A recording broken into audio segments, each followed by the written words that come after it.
এটা ছিল গত দুদিন আগের ভিডিও। আমাদের এখানে সন্তোষী পুজোর মেলা হয় আর সেখানে এরা পার্টিসিপেন্ট। এদের সাথে পরিচয় করিয়ে দিই, এরা হলো আমার জায়ের মেয়ে। বিয়ের আগে যেমন ঠিক আমার বোনেরা ছিল, তাদেরকে গেলে সাজিয়ে গুছিয়ে বা নাচ শিখতাম, ঠিক বিয়ের পর এরা দুজন আমার সেরকম সঙ্গী হয়েছে।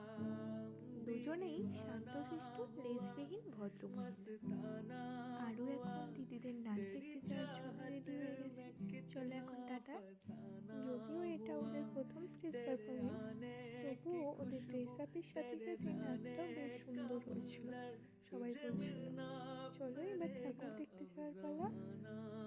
এই প্রথম আরুকে নিয়ে আমার মায়ের দর্শন। মন্দিরটাও বেশ সুন্দর করে ডেকোরেশন করেছিল। এই যে এখানে বাচ্চাদের খেলনা, ব্যাগ, পুতুল, আরও অনেক ধরনের ঘর সাজানোর জিনিস বসেছিল, যেটা দেখে খুবই ভালো লাগছিল। আর হ্যাঁ, এই ছোট্ট ছোট্ট বাচ্চাদের খেলনাগুলো দেখে নিজেদের শৈশবের কথা মনে পড়ে যায়। ছোট্টবেলায় সেই মেলায় যেতাম আর মা বেলুন, খেলনা কত কিছু কিনে দিত। আর ফুচকা কাকুটা আর এই পপকর্নের দোকানে সব থেকে যেন বেশি ছিল।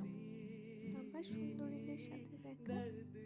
যেহেতু আজকে মেলার শেষ দিন, তাই আজকে খেলার পুরস্কার বিতরণী হচ্ছে। চলো টাটা।